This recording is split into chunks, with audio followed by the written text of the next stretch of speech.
Here is a comparison between the new 2025 Toyota Camry LE in Ice Cap and the Toyota Prius XLE in Midnight Black. Which one is going to be better? I'm going to explain the differences between the two to answer that question, as well as comparing this to competition with some pros and cons. I'm Anthony from Hawkeye Rides, and starting with the Camry, it's going to have less clearance at 5.4 inches. Even when you go into the LE Prius, it's at 5.6 inches. The XLE in Limited gives you 6 inches of clearance. So if you're thinking, well, I need the Camry because it's going to be more practical.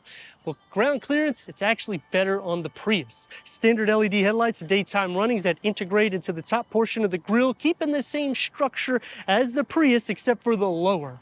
The in-your-face grille, this is going to be changed out when you go into the SE and XSE. You'll have the splitter on the side, and you can option a accent light in the lower for the SE that's going to come standard on the XSE. So it's going to look more sporty, but then it's changing the suspension to a sport-tuned suspension. So you may want to think the XLE or LE if you're concerned about that drive. But because I've reviewed a ton of these vehicles, it's not a huge difference in that. In the Prius, it's going to be a little bit more round with front parking sensors and the satin aluminum that's going to be in between standard LED headlights and daytime runnings. But what's housed underneath the hood changes the vehicles a little bit.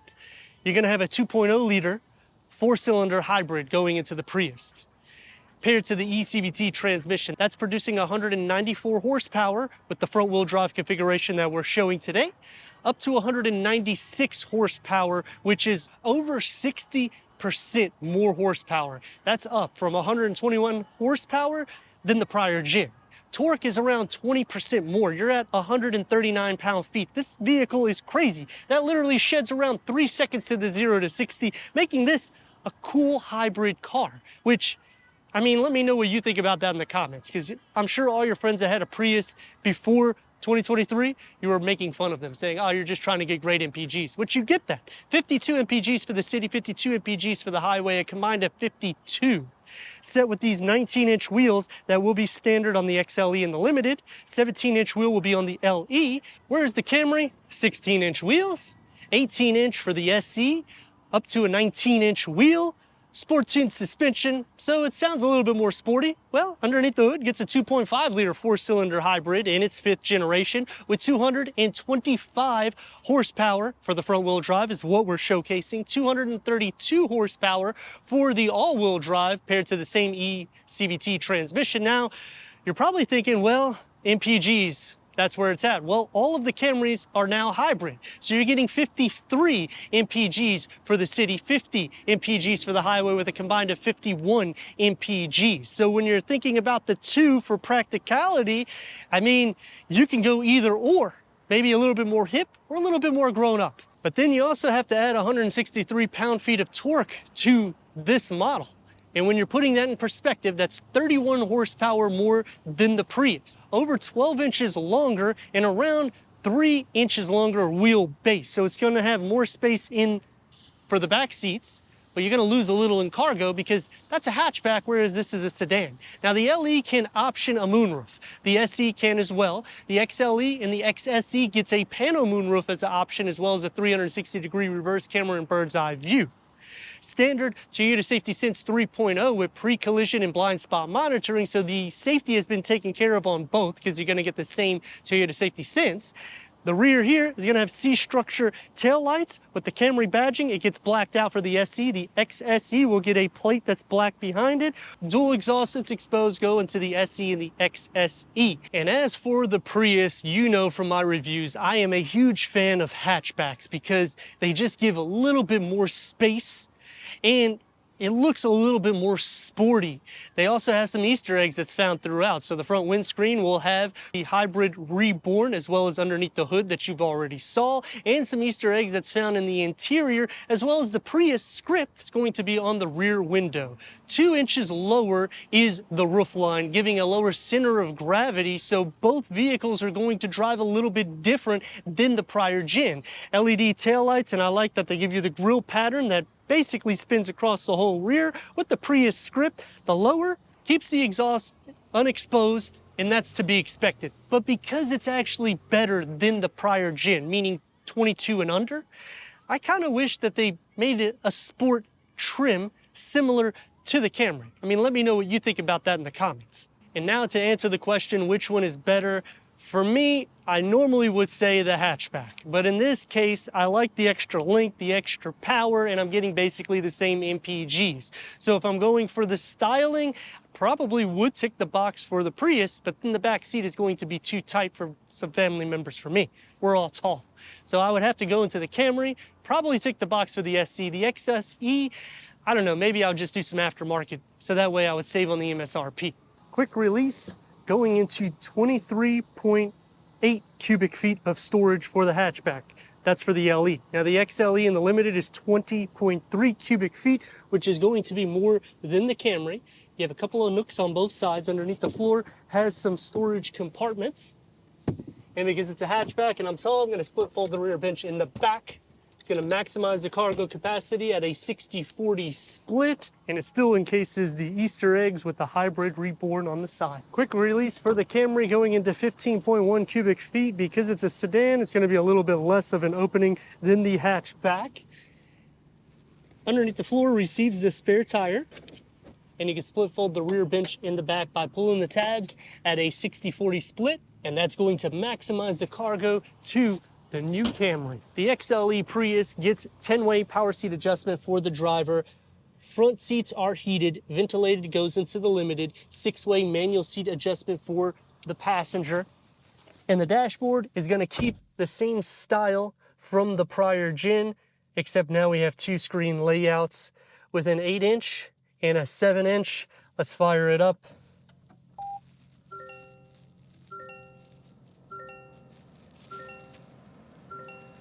Digital rear view mirror is an option on the Limited tier, as well as a moonroof. LED interior lights and the ambient lighting will be found throughout the interior. On the dashboard, you'll have this carbon fiber look, and the air vents are going to be nice and seamless to make a 2-tier for the dash. Not a huge fan of the infotainment screen coming out of the dashboard, but it is what it is. On the XLE, you can option a 12.3 wireless Apple CarPlay, wireless Android Auto, Sirius XM, AM, FM, streaming, Bluetooth audio, Wi-Fi hotspot with 4G capabilities.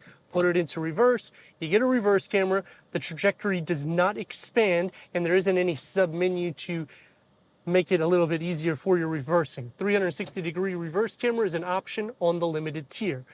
Single climate control setting, dual climate goes into the Limited tier with a total of 6 USB ports and a 12-volt that's going to be found throughout the interior of the cabin. So if you're thinking the Camry, you might want to think of Prius for charging. As for storage, you got storage here, lift this up, and you got a little hidden area that you can hide a cell phone from a family member to play a game with them.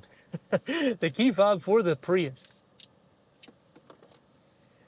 It's going to have the matte black with a wireless charging pad that starts on this tier. The base model will not have it. Driving mode select, which just makes it a little bit more optimal. You can see it here on the 7-inch gauge cluster, and you can customize it as well. So you go here, you hit the setting button, and now you can make it more sport derived for the powertrain, steering, and air conditioning. You still have a physical knob to turn on and off the infotainment screen. This is push back, but it is soft to touch. It opens up where those 2 USB ports are, and it's a medium-sized storage pocket. A leather-wrapped steering wheel is heated. It starts on this trim multi-function.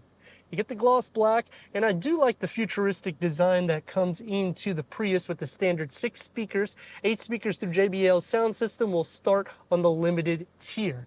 The gauge cluster can go through an array of different content for the driver.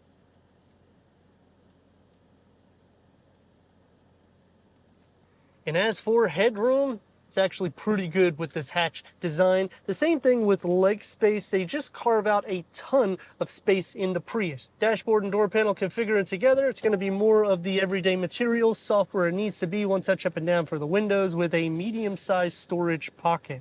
The Camry is going to start off with 6-way manual seat adjustment for the driver, 4-way manual seat adjustment for the passenger with cloth seats. You can option 8-way power seat adjustment with soft tech. That also goes into the SE. The XLE will get the leather, heated, and ventilated seats. The new dashboard layout is going to be a little bit more sporty and simplified with standard 6 speakers that will be found through this trim up to the SE.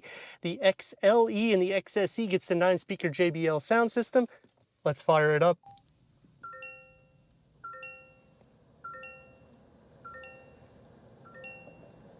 Auto dimming rear view mirror is an option on this trim with a moonroof option.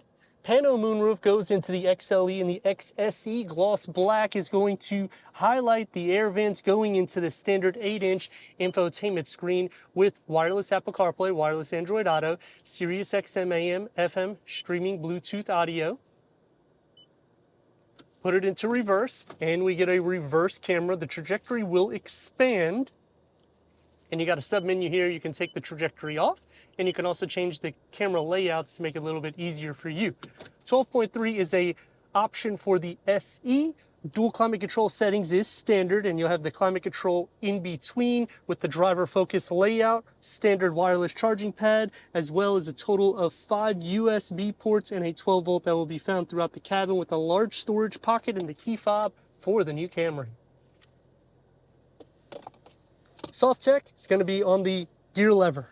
Driving mode select, it's very itemized, as well as a more sporty armrest. It is large, opening up into a deep storage pocket. There's that 12-volt I was talking about. With a 3-spoke steering wheel, you can get this leather wrapped as an option. Multi-function heated starts on the XLE and the XSE. 7-inch gauge cluster that can go through an array of different content for the driver. 12.3 is an option for the SE, as well as a heads-up display that's over 10 inches. That will be an option on the XSE and the XLE. Door panel and dashboard configuration is going to have these soft materials, so it's more like a cloth design with one touch up and down for the windows and a medium-sized storage pocket. With LED interior lights and ambient lighting will be found on the XLE and the XSE. The back seat opening to fit 3 more occupants with a cup holder, with cup holders and an armrest, 2 USB ports. You get storage behind the passenger seat, but not behind the driver, and headroom for somebody at 6'3". It's going to be snug, but I can fit, as well as leg space. It's actually doable, but you will be sharing some feet space, which you'll see in a second. The door panel is going to have the same materials found in the front, so I like that they keep the soft materials here, except the storage is a little bit more small, sliding into the center. The floor isn't flat, so that's what I mean by feet space sharing. But leg and shoulder space is going to be a little bit tight, especially if somebody's pushing the seat back. If it's in the position I would be driving, it's doable, but headroom is going to be a lot more compromised opposed to the Camry. For the back, that's the opening that you have to fit 3 more or 2 more with an armrest, cup holders. There's the 2 USB ports, air vents. You can option where this will have a storage pocket when you get the 8-way power seat adjustment. Otherwise, standard, only storage behind the passenger seat. As for leg space, not going to be too much of an issue. You're going to be sharing some feet space, which you'll see in a second. Headroom isn't actually bad. The door is going to have the same materials found in the front, except they strip out the cloth materials that will be found, and the storage pocket is also going to be a little bit smaller. Sliding into the center, that's what I mean by the feet space being shared. But leg and shoulder space is not going to be too bad, but you do sit kind of upwards, making headroom a little bit less desirable because of the way the headliner contours, and you have to scoot down a little bit, so it makes knee space a little bit more compromised. And the Prius with 194 horsepower,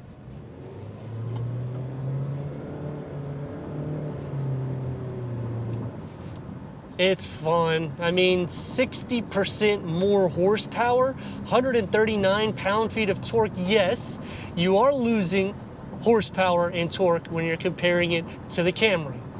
But when you're going this route, it feels a little bit quicker. I know I said I like the Camry more, but that's really because of the interior space. It does feel a little bit more small. That's also because they have lowered the roofline 2 inches, giving that lower center of gravity. So even if you're taking some bends in the road, it's going to be a little bit more playful in this area because it's also shorter. I mean, you're just a little bit over 180 inches long. And the wheelbase is under 109 inches. So when you're putting that mat together, it's a playful vehicle.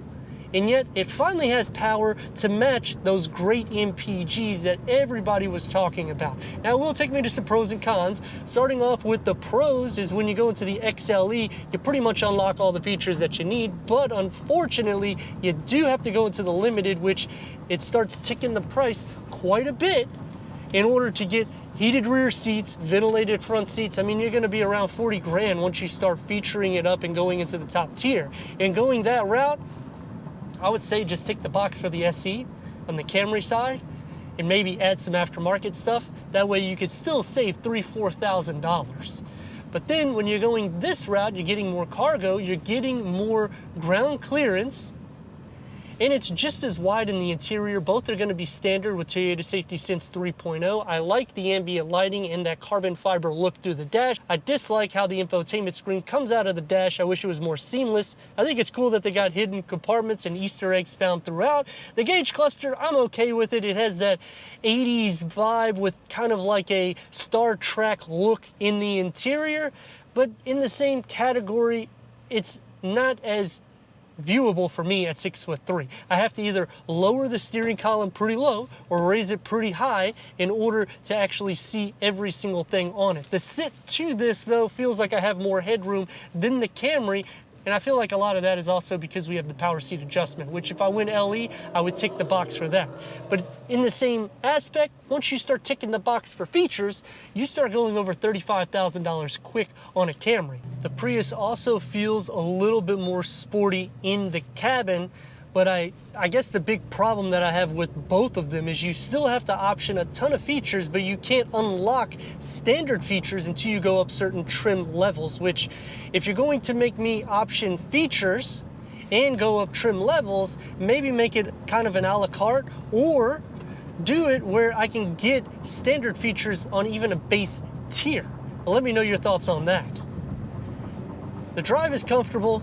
You will feel some of the imperfections, but going from an LE to the XLE, I feel like there's just too many pros that will overcome those upgraded wheels. We've also increased in the brakes going from 23 forward, which it should have all of these aesthetics, performance, and sporty styling mixed in. Because when I'm thinking hybrid, I don't want to think that I've just retired and I'm trying to get the best MPGs. I want something that's still playful. 225 horsepower is not only more on paper, but does it feel more? Let's see.